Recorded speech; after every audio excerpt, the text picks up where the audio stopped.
ego mama yasekaga sesa amasaro umva zaza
abatoya ntibagapfe umva zaza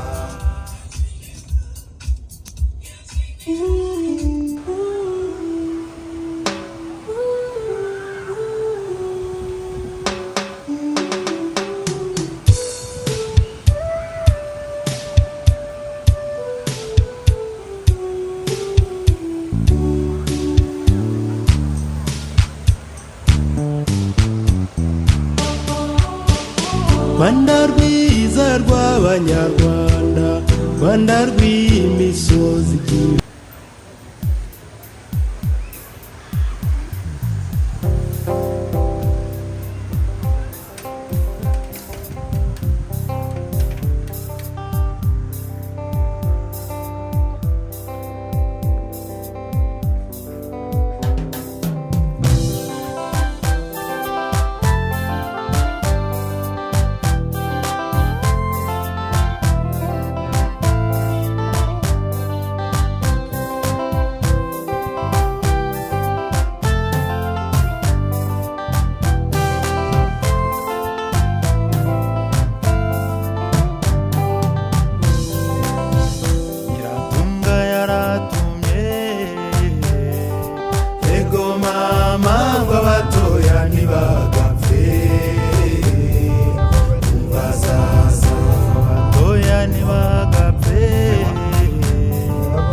zamare nyina gahinda umva zaza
n'amariboriwe ego mama yasekaga serusa amasaro umva zaza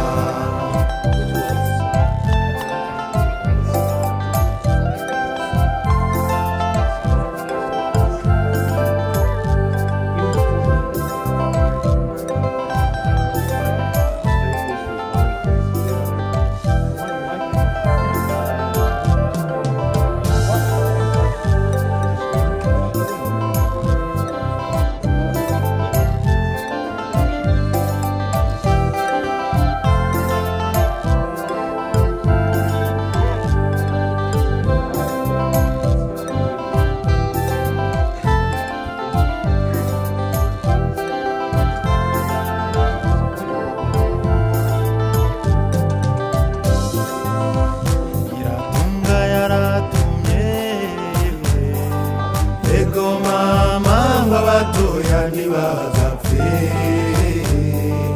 umva zaza abatoya ntibagapfe ego mama bararenga barashira umva zaza Nyiratunga yaratumye ego mama ngo abatoya ntibagapfe umva zaza. Very nice to meet you. Thank you. Hi, my name is Charlie. Nice to meet you.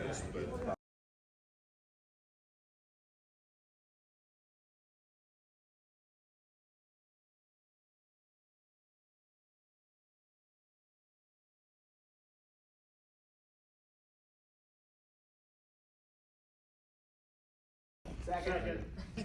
All in favor of electing Michael Oder to the Minnesota seat, say aye. Aye. All opposed? I'll say no, just kidding.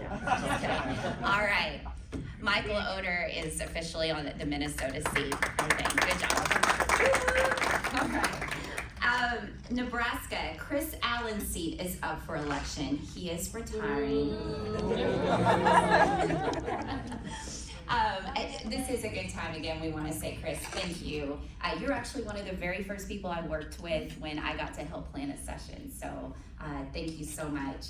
As we fight those fights, we battle those battles. Public safety radio encryption is one of our top priorities this year. Transparency in the courts among our top priorities this year. We are thrilled that just last week or the week before, new rules went into effect here in Minnesota to allow broader camera access in courtrooms. And we don't tell many people this, but I'll share it with you because you're all friends of mine. Before the Derek Chauvin trial, we worked quietly with a open government access citizens group here to help them formulate arguments to Judge Peter Cahill to convince him to have the Derek Chauvin trial broadcast live. And against the wishes of your Attorney General, Keith Ellison, the judge ruled there will be cameras. People need to see this. It's such an historic event. And he, the judge, in the process of conducting that trial, it went so smoothly that he now has become, on the judicial side of the equation, one of the biggest champions in America for cameras in courtrooms. And without his fervent support, I doubt that the rules would have been changed within the last couple of weeks to allow greater access here in Minnesota. So I'm so pleased about that. Also, yesterday I penned an op-ed that our PR team is shopping around to major publications around the country, urging live broadcast and digital coverage of upcoming trials involving former President Trump and all court proceedings. In New York State, obviously where he was indicted just 2 days ago, or it was announced 2 days ago, or not announced, it was leaked to the New York Times 2 days ago. It's a bit dicey whether cameras are allowed or not. And so we will be fighting hard and are fighting hard because that's such an historical occasion. The people need to see everything that goes on in that courtroom. That way nobody can spin it, Nobody can lie about it. The people who support Trump, the people who don't support Trump need to see all the evidence. They need to hear all the witnesses.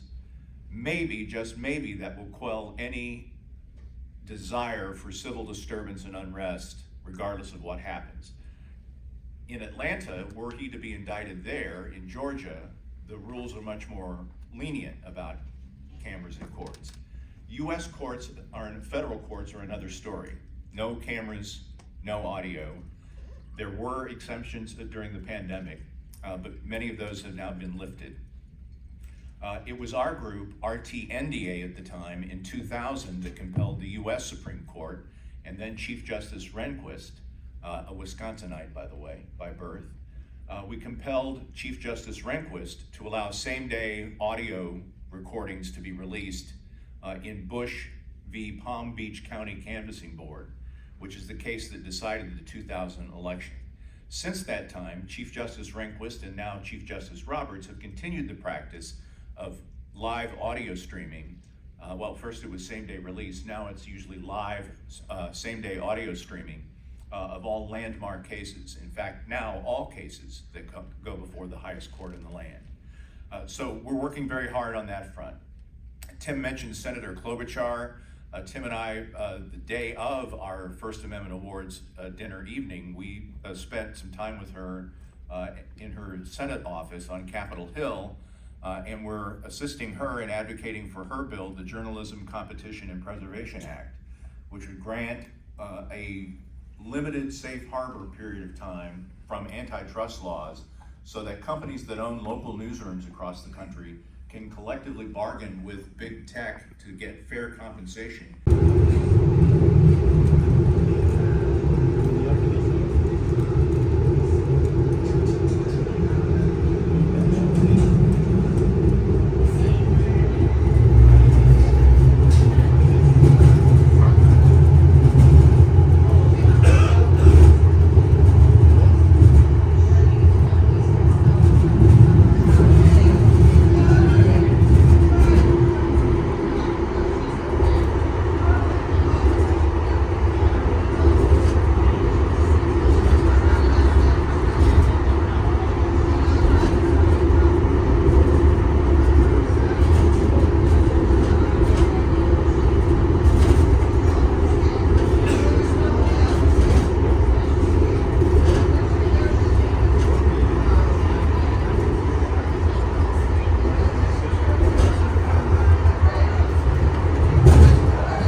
Connect here to Metro Blue Line